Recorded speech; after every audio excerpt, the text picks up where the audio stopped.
Hey everybody, time for another 10-minute Tuesday, and today I wanted to talk about making your own deodorant and why this might be a great option for you on your health and wellness journey.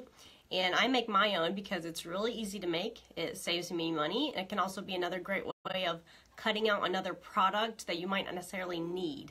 So let's first off start talking about deodorant and antiperspirant, and what's the difference, and why should we care about this in general. So there's lots of conflicting information out on the internet about what might be lurking in your deodorant, how your antiperspirant is going to kill you, how everything that you're using on your body might be leading to cancer or debilitating brain disease. Well, today I'm not focusing on any of that. I'm not here to talk about the current research and what it supports, because I really think it's up to each of us individually to go out there and do that research, form our own conclusions, and really draw our own lines as far as what we want to be using in our houses, in our bodies, and on our families. And that's not up to me to decide for you. So I'm not going to talk about what might be scary about what you're currently using, because you can do that on your own. But what I want to definitely focus on is how even making a small change as far as switching out one of your personal care products can really be a great option for your body. It can help with our overall toxic load, just cut down on some of the processes that our body is performing that it might not need to be. We want to be working with our bodies instead of against it. So our bodies are such an incredible machine. They're meant to heal themselves, protect themselves, and that also includes against things that we're using on it on a day-to-day basis. And so we want to work with it, with the natural processes that our body is doing, and not against it, to help us feel better on a day-to-day basis, because that's what we want to be doing. So let's talk about sweating first off. And some people sweat more than others. Everybody sweats. But based on, your age, your gender, your genetics, even your family history, you might sweat more than other people. You might have more of an odor than other people. But our body sweats for different reasons. A lot of it is to regulate our temperature. It also helps remove waste from our cells, and it also helps preserve our skin's acid mantle, which is also called our body's pH level, our skin's pH level. It helps preserve that in order to protect against bacteria and other ickies that we might be coming in contact with on a day-to-day basis on our skin. So we also sweat in times of either excitement or stress, and certainly in stressful situations too. So we have sweat glands all over our bodies, and they're more concentrated in certain areas like our palms, the bottoms of our feet, and certainly our armpits. And what makes us stinky? So the sweat that comes out of our pores itself is odorless. It does not have a smell, but what gives it that odor, usually a very pungent body odor, is when our sweat mixes with the bacteria that might be thriving in certain areas that are hot and humid, especially like our armpits. And the bacteria is just feeding off of dead skin cells, dead hair cells, also our sweat itself. So that's just feeding that bacteria that's living there. And when it feeds off of those things, it releases a byproduct that actually gives us that body odor that we're familiar with. So if you're also showering with a soap that is affecting your pH level of your body, disrupting that acid mantle, your natural protection against bacteria. If you're disrupting that, you're just kind of furthering the problem too. So if you're in the shower, you're showering with something, then you get out and you sweat all day, and you basically open yourself up to more bacteria living and thriving in your armpits, and could cause extra odors that might not actually be happening if you use a different soap instead. So guys actually might sweat more than women. They might have more sweat glands, but sometimes they have less odor because the armpit hair that they keep usually helps wick away the moisture that might be collecting in their armpits, keeping their skin drier, preventing the bacteria colonization, and cutting down on the odor. So if you're a woman and you shave your armpits, you might have more of an odor problem than some guys out there. So after all of that, you're probably thinking, okay, I'm really glad I'm using deodorant so I don't stink, or I'm really glad I'm using my antiperspirant so I'm not sweating at all and I don't even have to worry about this whole subject. And that's fine. If this is the conclusion you come to after you do some research, that's totally your line to draw. I've decided that I don't want to use antiperspirants anymore because I'm totally fine with sweating.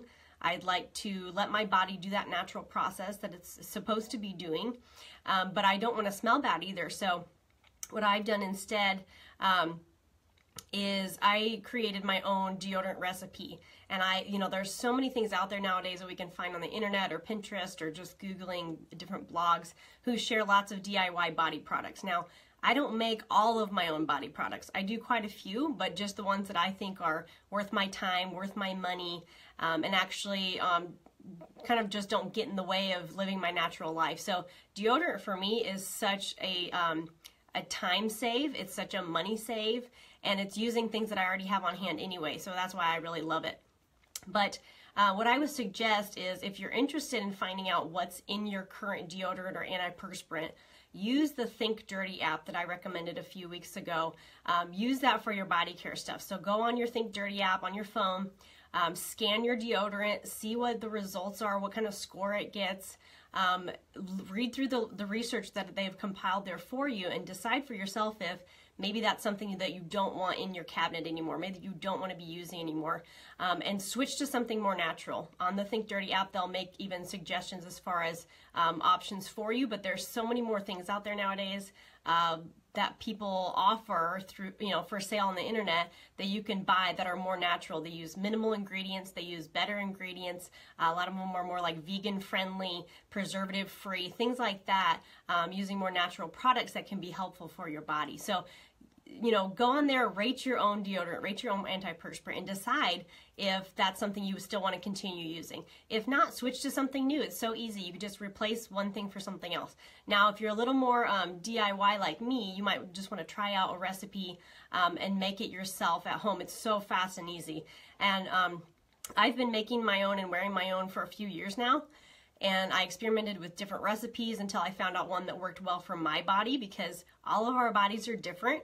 What works for me might not even work for you. So you're going to have an open mind, experiment a little bit, see what the right combination is for you as far as ingredients and for smell, to make sure that if and when you do sweat, because you will, if you're just using a deodorant, that you still smell okay and you don't bother yourself during the day. So my magic recipe is the following, and I'll list this out in the comments too in case anybody wants to try it and use it.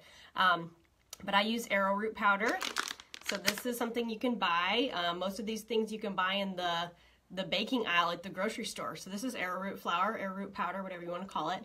I also just use baking soda because this helps with our balancing our pH level of our skin, helps deodorize itself.